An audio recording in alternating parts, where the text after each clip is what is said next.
So, what are we going to do here as we come into our final hours together? There are a lot of things we could do. My goal, obviously, is to always have you leave with the strongest amount of your emotion geared in your body, because that's what's going to get you to go follow through. At the same time, I look at this program, and no matter how much we pour into it, no matter how much we put you in overwhelm, as you can only imagine, there's so many things that I know are available and needed for your businesses that aren't here. So trying to figure out, what do we put in here strategically? And so I'd like to roll the dice on something that may not be as emotionally exciting, but probably more valuable. And that is a planning process. And so you might have to, for this last part, really manage your own state a little bit. But I'd like to introduce you to what I call RPM, the Rapid Planning Method.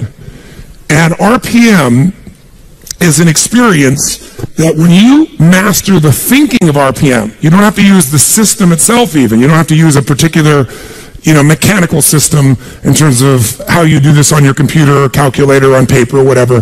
But if you take on this thinking system, your entire planning process will transform, and so will you emotionally.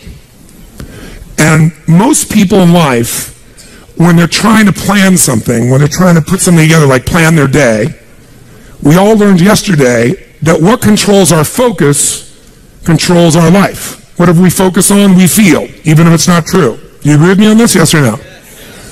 And everything's trying to get our focus all the time, right? Advertising's trying to get our focus. Your phone's ringing. In your pocket, it's buzzing. And that buzz is either your phone, or it's an email, or it's a text. There's this constant something trying to get control of our focus. But what you focus on determines your destiny in your life. So if you don't take control of it, somebody else will. And so the challenge is, even when we try to take control of our own focus, even we try and attempt to do this, usually there's so much distraction that it becomes very difficult to do it. And even if you did it in the traditional way, and you were going to go out tomorrow, and you're going to plan your day, or you're going to plan your week, you're going to go home. In order to plan it, you're going to have to come up with some answers for the week. And the question you're going to ask, if you don't know RPM, is what? What do I need to? Say it nice and loud. What do I need to? And that's a good question. It's much better than, why do I have to do this? It's much better than, what the hell do I do? A few modifiers around that language and you'll feel very different, won't you? So when you ask, what should I do? The answer you're going to get is usually based on whatever is most pressing on you at that moment. And what tends to press us is either something painful, right? Right now I got to do this, because if I don't do this, something's going to happen. Or something that we want, something pleasurable. Is that true? Or it could be our own sense of vision. But that's usually the last thing that we focus on. How many agree with me on this? Say aye. So let's say, for example, someone keeps coming to you and goes, I need this and I need this and I need this. And they do that in the form of your text. They do that in the form of a phone call. They do that in the form of an email. They do that in the form of walking up to you and go, hey, Tony, can I ask you a question? And right in that moment, they're coming to you and they're asking for the most valuable thing you have in life, your focus. Because out of your focus, you're going to put your attention, your energy, your intellect, your emotion, your thoughts, your lifeblood. And the way you invest focus is the way you invest thought, feeling, emotion, and life. And wherever you spend that focus is going to determine what you end up with in this life and what you're able to give in this life. So focus, bless you, is the single most important component you got to learn to take control of. And most of us are not very good at this.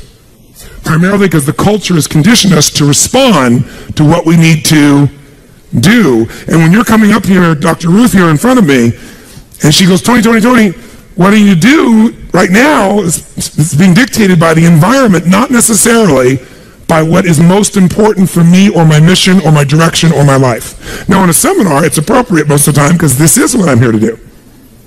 But even in seminars, sometimes I have to say, can I get back to you in a moment? Because I have to do this because I'm also running this damn thing.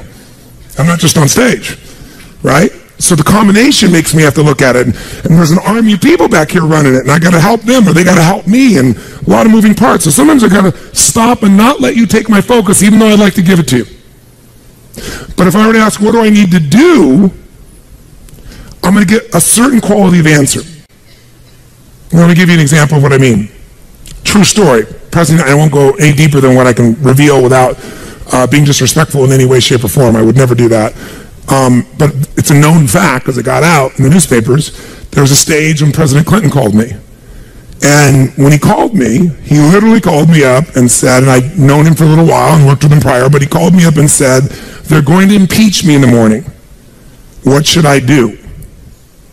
And I kid about it today. I said to him, well, could you have called me sooner? You know? But what truthfully I said after that was, I can give you my answer to that question, but I don't know if that's really the question you want to answer. Because the answer of what you should do requires a different question to be asked first, which is what's most important to you. Because if what's most important to you is to stay in office, then obviously you should just keep doing what you're doing, because even though they'll try to impeach you, they won't have enough votes and you'll stay in office. But if your outcome, what do you want? What's your outcome? What's the result you're after? That changes what you do. If your outcome is to regain respect from mothers, fathers, what they can say to their children about the President of the United States, then based on that, you might have to do something different. And I said, it's easy for me to say, because I'm not in your position, and I'm not facing an inquiry in the legal side. And he said, yeah. And I said, but you're also a lawyer. Now, you certainly know the law. And I said, you know what you can say. He goes, yeah, well, you have somebody coming at you, you know, stars coming after me. He's trying to do this, trying to do that. I said, I know that. So I'm not telling you what to do. You're just asking me what to do. I won't tell you that. First, you got to tell me, what do you want? If you don't know your outcome, if you don't know the real result you're over and you answer what to do, you may even get what you want. You may do that, get the result, but it's not the result you really wanted. That's, again, the difference between strategy and tactics, isn't it? Which is one of the single most important lessons I hope we got across to you this week. So you got to learn to ask a different question than what to do, because how many of you found out that it doesn't matter what the day in your life is? If you really write down everything you got to do, there's no way in hell you could do it all. How many agree with me on this? Raise your hand and say aye. So most of you start out in the old days with a little time management book and you used to write down all your to-dos. Right? How many of you have one of these? Right? You write down all your to-dos, and then in the early days, you actually put like A, B, C priority maybe in the very beginning. Anybody get that anal to be able to do that? Separate them out so you focus on the priorities, and then maybe even plan when you were going to do them in your day. And that lasted about how long? You still carried that book around with you in those days when it was on paper, remember that? But what it was your address book in those days, because you didn't have an iPhone, right? It was your calendar and your address book and a few crappy things you wrote down. But you never sat down and wrote the whole list out, because you knew you weren't going to do it all, and it just felt like hell every day to rewrite it all. Who can relate with what I'm saying as being true? Say aye.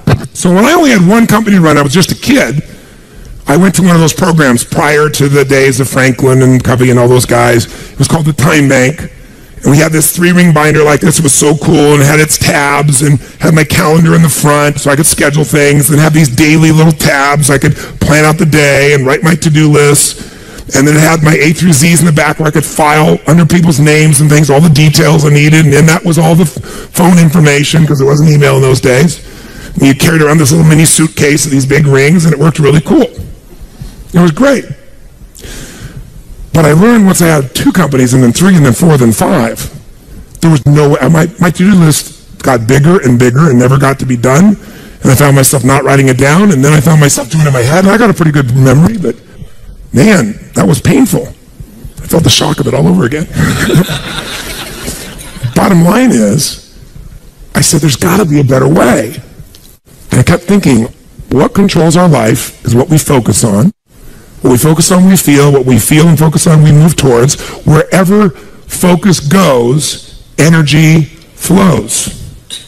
So wherever your focus goes, energy flows. So if I want to control my focus, the most powerful way is by asking what? Better questions. So I need to come up with a better question, because what to do is a painful question. And it's a stupid question very often. When you're starving hungry on the first day, what to do is obvious. Go get some food. But some of you, in spite of the hunger, and those who've never been to a program in my mind, the pissed offness with Tony Robbins that he would go so long, They went back, they go, but this is not right. And so they said, then go get some food. They go, no, but I don't want to miss it. Now, our fault for not communicating in advance, but the point of the matter is most of you decided what to do based on a larger outcome than the urgency of current pain. You decided, no, what's most important is to get this material, even if it's a little painful in the short term. I can eat a little bit. I'm hungry, but I can survive. I am not in Africa. This is not the last meal that I've had for 6 weeks. There may be some body fat I could be burning in the next 2 hours while I'm learning. Who knows? You know, maybe. Maybe I'm not really dying. Maybe that's just the language I use, and the language I use is producing my emotion. People say they're starving. Really? Look in the mirror. Are you starving? No, I didn't say that to anybody because no one came up and said anything to me about it. That Tony. Oh, Tony, will you take a picture with me? Yes, of course, right?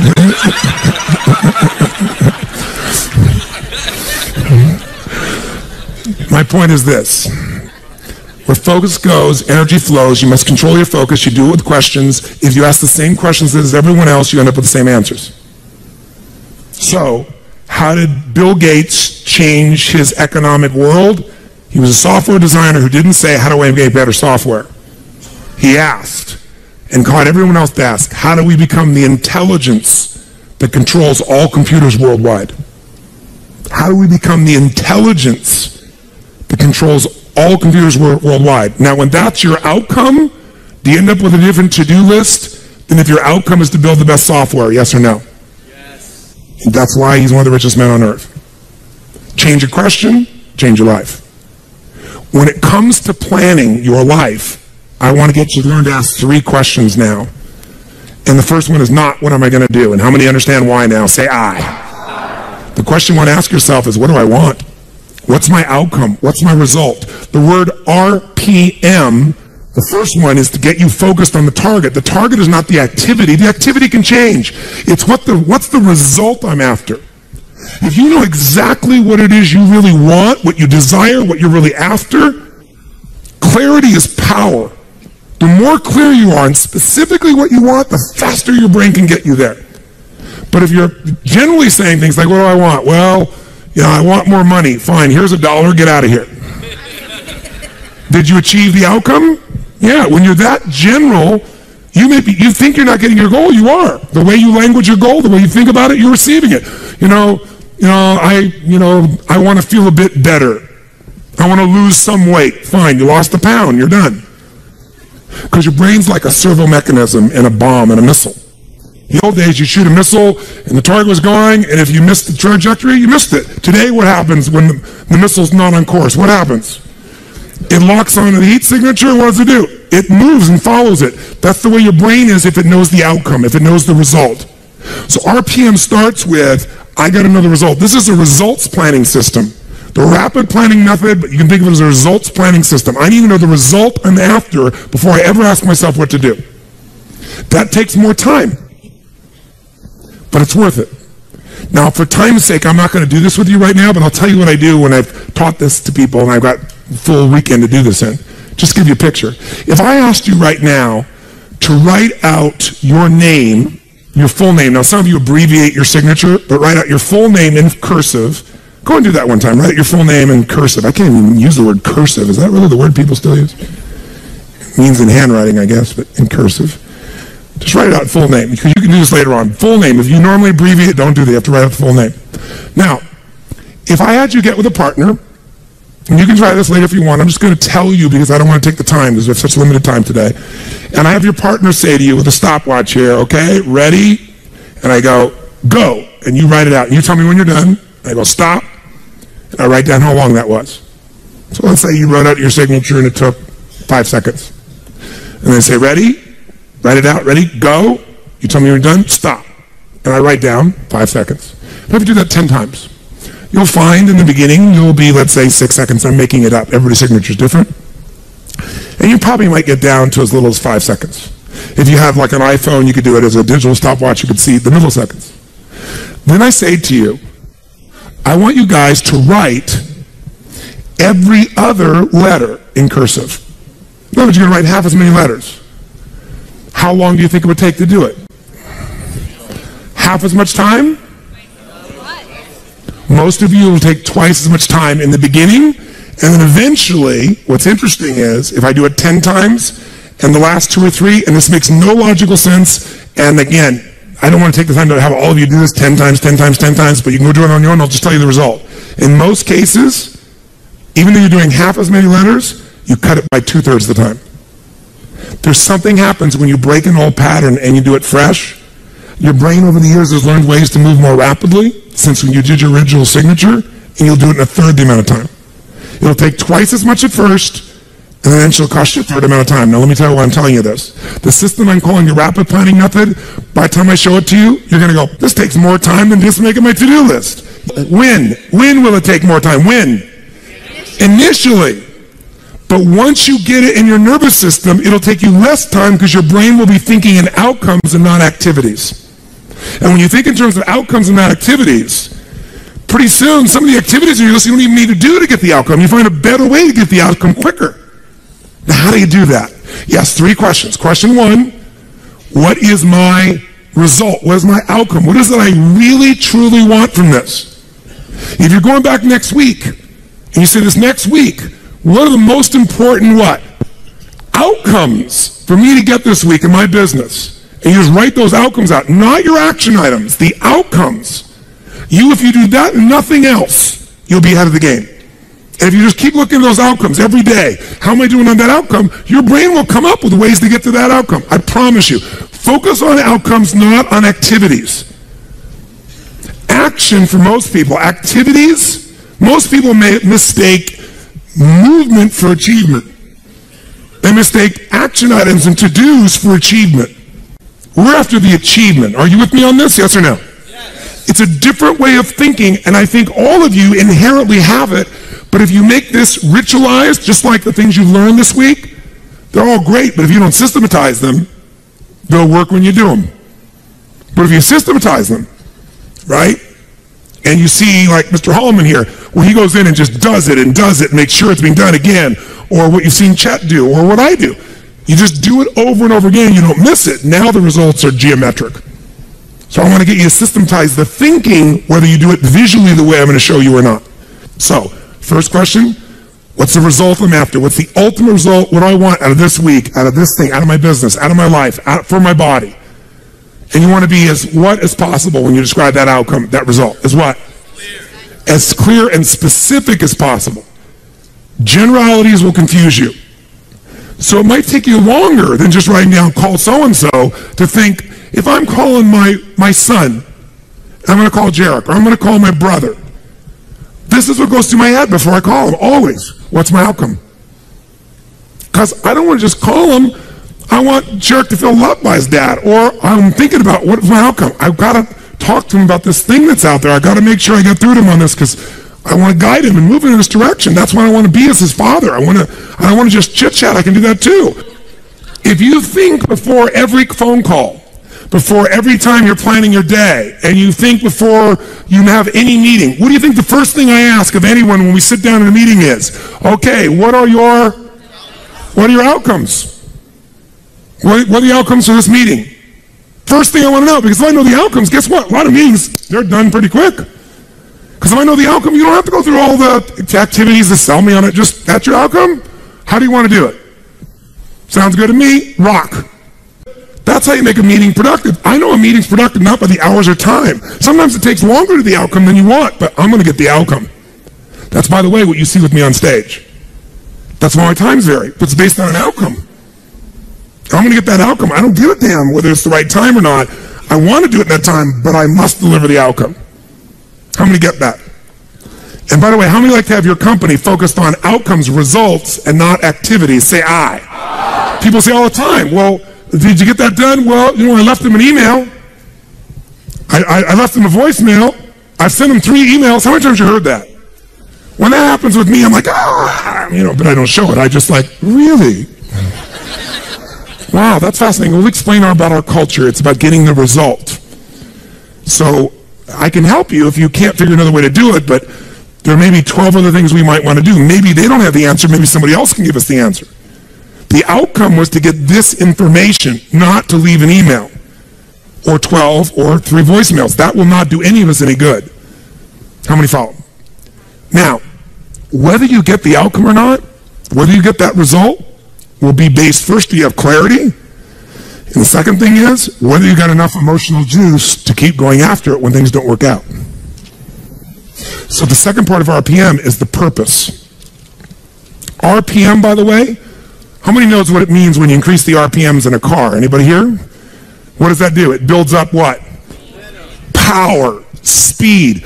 Higher RPMs, you can explode through something, right? You can make something happen. So think of this metaphorically also, this rapid planning method, this result planning method.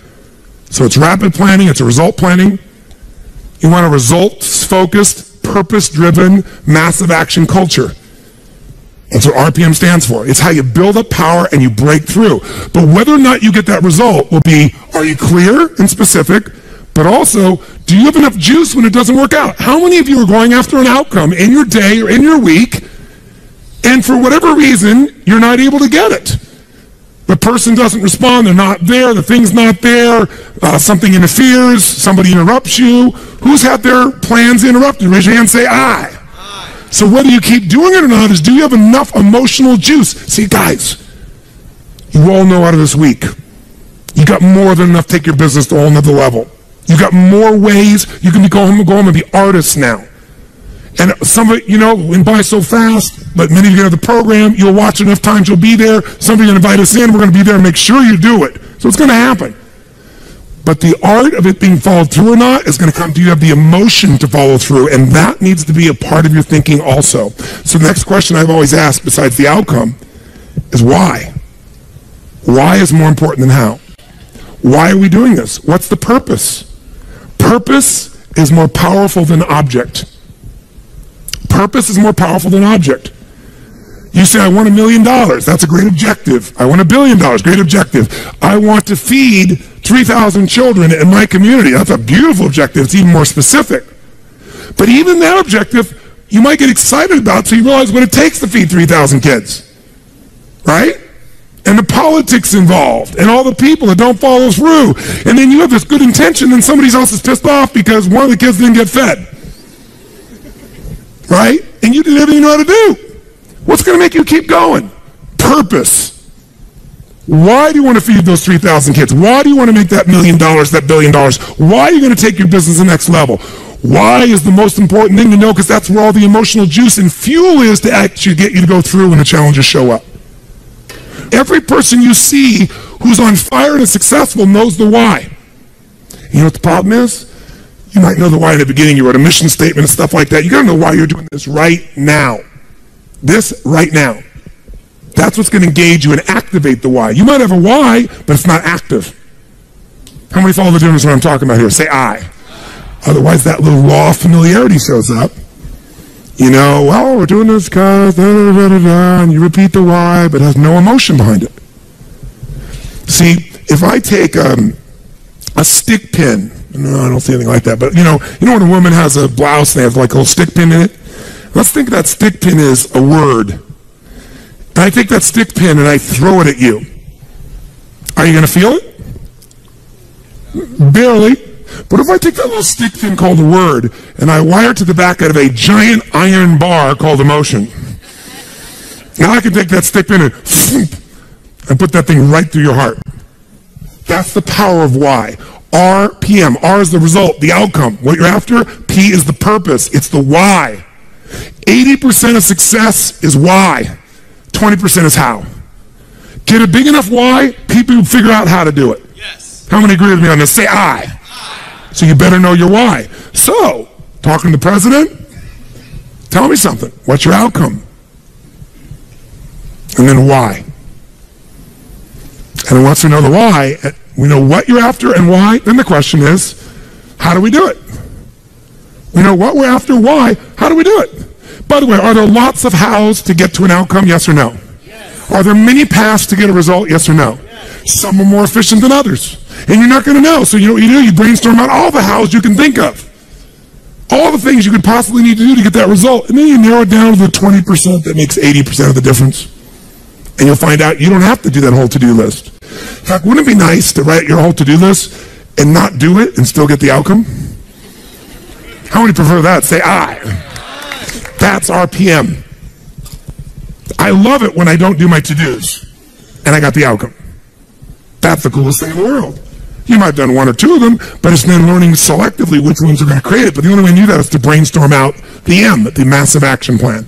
If I know the result I'm after, I know what it is I want, what's the outcome, what's the result, what do I want specifically, clearly, and I know the why, and the why has got to move who? Who does the why have to matter to? Everybody around you. Well, if it's a why you're trying to get everybody to deal with, they got to have a why involved in it. But people do things for different reasons. People donate money for different reasons. Some of you donated money the other day here because you were moved by the experience. Some of you did it for connection. Some of you did it to contribute. Some of you felt guilty if you didn't do it because somebody else did beside you. Or you have a lot of money and you feel guilty about it because you didn't earn it. I'm not saying anybody in this room, but that's how some people are. They inherited it, so they feel guilty. Some people do things to get their name up on the wall. Some people today do it anonymously and then tell everyone. Isn't it true? Yeah, just confidentially. That was me. You know? And everybody tells everybody that it's anonymous. They're doing it for significance. Some do it for connection. Some do it for contribution. I don't care why a person does it, but we do it. But if you're going to work with a group of people, you better make sure the why touches on all their needs. Does that make sense? When it's you, whose why does it have to be? Whose why does it have to touch? Whose purpose does it have to be? Your own, for you to be moved. So if you know the result and you know the purpose, now you need the M, which is the massive action plan. We also call the massive action plan the map. It's your massive action plan, your map. How are you going to get there? What are you going to do? And by the way, when you're crystal clear on what you want and you know why you want it, you can make a big map. You can brainstorm a million ways to do it. Not all your houses are going to work. That's why you make a whole map. And then go back and gradually asterisk the ones that are the most important and go hit those. You might get the whole outcome in the first two action items and get rid of your whole rest of your list. This is RPM. This is how I operate. Now, if you never did this on paper and you just did this thinking process in your head, you'll get invaluable resources. If you learn to put this on paper, it'll be more powerful because then your brain isn't racing and you can see it.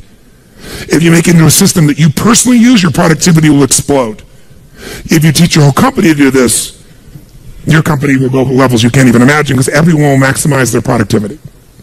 And it is different than any other system in its essence because it causes a different focus with a different level of emotion, greater creativity as a result of that, and then it shows you how to leverage it all. Does this make sense? Yes. So, those three pieces, results planning, asking what question? What's the first question you're going to always ask? What do I really want? What's my outcome? What's the actual result I want? From this day, from this week, from this conversation, from this meeting, doesn't matter what it is. If that's all you ever do, you're already practicing RPM at a fundamental level. But if you want to juice it up, you ask the second question. What's the second question? Quick. Why do I want it? Why? What's juicy about this? What excites me about this? What do I really want about this? If I'm going to call this person, why am I calling them? And then you know what? When you get a stronger why, the action items change because you're in a different what? Who knows? A different what? Make that same call without any clear outcome and any clear purpose, or the outcome is get back to him. That's my goal, get back to him. What's going to be the quality of the writing or the phone call or the vocal quality when you're getting back to somebody? Versus if you know, my outcome is to make sure they feel like I am so in their corner that I'm here to make sure their needs are completely met, more than they've ever met by any person they've ever spoken to on the phone before, and that I'm here for them and they can count on me. Why? Because that's who the hell I am. Because when people deal with me, they have found someone like no other human being they've ever dealt with, and I am a source they can count on. That's why I don't have to go chase 8 million new clients. That's why they stay my client for 17 years and pay me $1 million a year to talk to them on the phone once every 10 days for 10 minutes and see them 3 times a year for an hour. And I get a piece of the upside, so sometimes I get a couple $1 million for that. Why would somebody pay you that kind of money? Because when my guy calls me, he gets delivery he can't get anywhere else on the face of the earth. So I pride myself in that. And by the way, that feels juicy to me. It means my need for contribution, for my need for growth, my need for significance. I'm the best at what I do. My need for certainty, I deliver. And it's variety. Who the hell knows what's going to happen when I pick up this phone? It's different every time. Because the market's changed, something's going on. How many follow? Say I. It's a very different thing than how I'm getting back to my client. Right? And the way you're going to come across is different. And everybody will go, wow. And in life anyway, by the way, the people who are the very best on earth that get paid everything like 100 times more than everybody else, they're just a little bit better than everybody else. It's like, you know, a bear's chasing you. I don't have to be that fast, just that much faster than you. Right? In life, you just have to be a little bit better than everybody else, and you get all the rewards. And that little bit better, to me, is RPM.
Anh hay mơ mộng mình thức xa xôi, không màng về tình ái muôn nơi, sống cho lựa chọn kiếp đây thôi, đâu quan tâm gì chuyện đời. Thế mà lại ngâm tương tư, ông tầm bà mũi xe tơ, đêm nằm trộm nhớ mơ mơ về ai. Thì ra anh yêu rồi, từ ánh mắt nụ cười, từ đôi môi gọi mưa sao xuyến lòng anh. Thì ra mê em rồi, ngày hay đêm ôm lời, chỉ nghĩ đến em thôi, đó là do anh đã yêu rồi, anh đã yêu rồi, anh đã yêu rồi. Anh đã yêu rồi, anh đã yêu rồi, anh đã yêu em mất rồi.